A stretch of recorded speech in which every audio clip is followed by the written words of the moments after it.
नमस्कार सगळ्यांना, पंकज तुमच्या आमचीमध्ये तुमच्या सगळ्यांचं खूप खूप स्वागत आहे। आज आपण इथे नाचणीच्या पिठापासून पौष्टिक लाडू कसे बनवायचे ते पाहणार आहोत। तर चला सुरुवात करूया। नाचणीचे लाडू करण्यासाठी इथे मी अर्धा किलो नाचणीचं पीठ घेतलं आहे। ते भाजण्यासाठी मी जाड तळाची कढई वापरलेली आहे।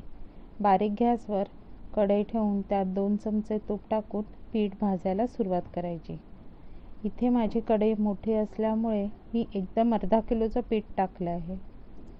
जर तुमची कढई लहान असेल तर तुम्ही 2 बॅचेसमध्ये पीठ भाजून घ्यायचं। गुठळा मोडत मोडत आपल्याला हे पीठ भाजायचं आहे।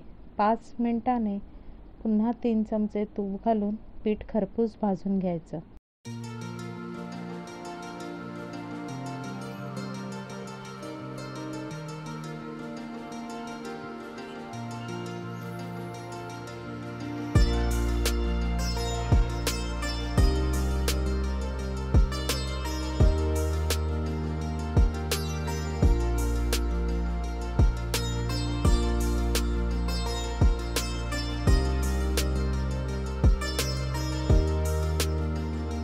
पाच मिनिटांनी पुन्हा 3 चमचे तूप घालून पीठ खरपूस भाजून घ्यायचं।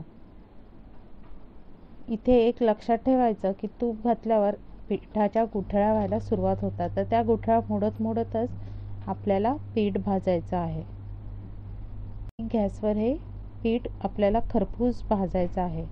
पीठ भाजताना इथे मी पाव किलो तुपाचा वापर केला आहे, पण ते तूप एकसाथ घालायचं नाही आहे।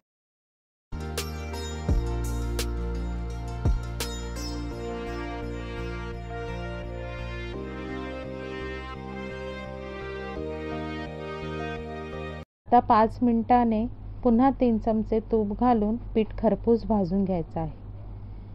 तूप टाकल्यामुळे पिठात गुठळ्या व्हायला सुरुवात होतात, तर त्या गुठळ्या मोडत मोडत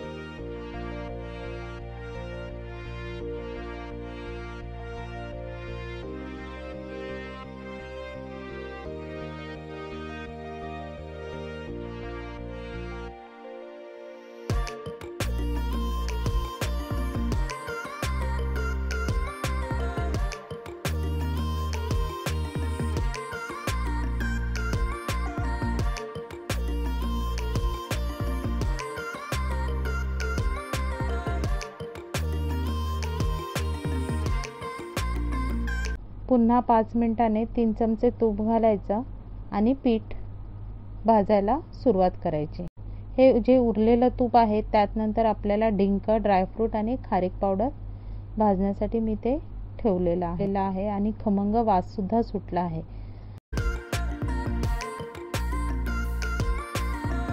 असे करत करत पिठाचा रंग बदलेपर्यंत आणि थोडं तूप सुटेपर्यंत पीठ चांगलं मी इथे भाजून घेतलेलं आहे। ही बदललेला आहे आणि खमंग वास सुद्धा सुटला आहे। पिठाचा रंग इतपत येईपर्यंत आपल्याला पीठ खरपूस भाजून घ्यायचं आहे। आणि आता तुम्ही बघत असाल की पिठाला तूपही सुटलेलं आहे। थंड करण्यासाठी हे पीठ मी एका डिशमध्ये काढून घेते। आता त्याच कढईत आपल्याला थोडं तूप टाकून डिंक परतून घ्यायचा आहे। डिंक चांगला फुलेपर्यंत परतायचा आहे।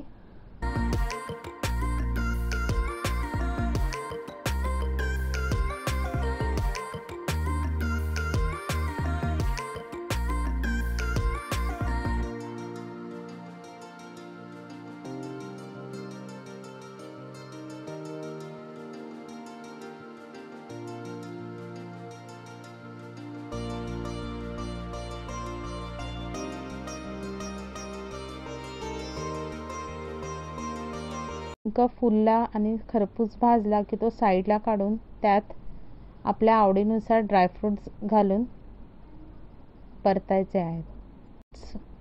परतून झाले की ते काढून त्यातच खारीक पावडर परतून घ्यायची आहे।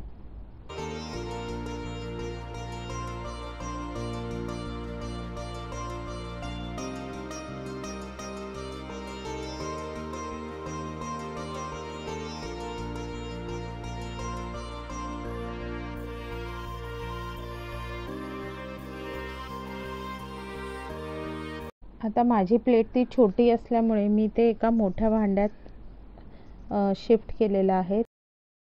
त्याच्यातच आपण पाव किलो गूळ घालणार आहोत, भाजलेला डिंक, भाजलेली खारीक पावडर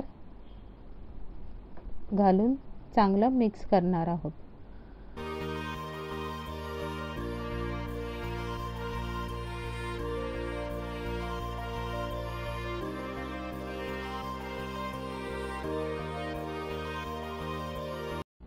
आता त्याच मिश्रणात 1.5 चमचा एवढे वेलची आणि जायफळची पूड घालून चांगले मिक्स करणार आहोत।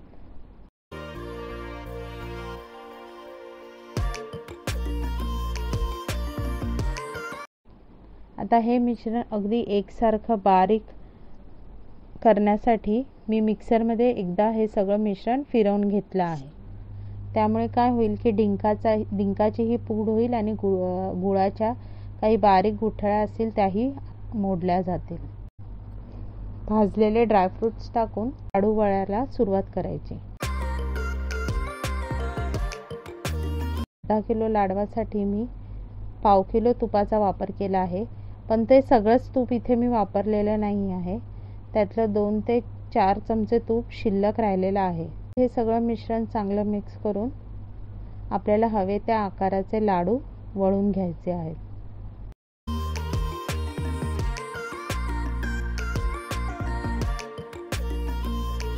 लाडू वळताना जर तुम्हाला असं वाटलं की तूप कमी पडलं आहे तर 1 चमचा तूप गरम करून टाकू शकता आणि पुन्हा लाडू वळू शकता।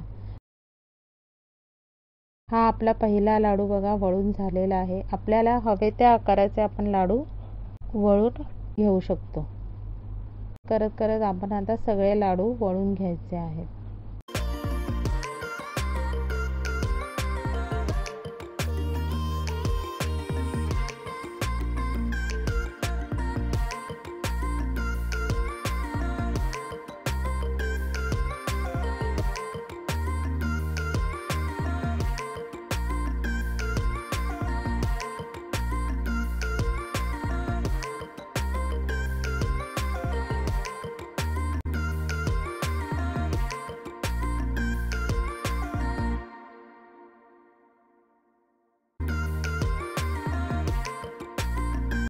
आपले नाचणीचे पौष्टिक लाडू लहानांपासून वृद्धांपर्यंत सर्वांना आवडतील असे हे नाचणीचे पौष्टिक आणि चविष्ट लाडू तुम्ही नक्की करून बघा। आणि तुम्हाला ही रेसिपी आवडली तर रेसिपीला लाईक आणि शेअर नक्की करा। आणि नवीन असाल तर चॅनलला सबस्क्राईब करायला विसरू नका। नवीन व्हिडिओच्या नोटिफिकेशनसाठी बेल आयकॉनला क्लिक करायला विसरू नका। तोपर्यंत टाटा।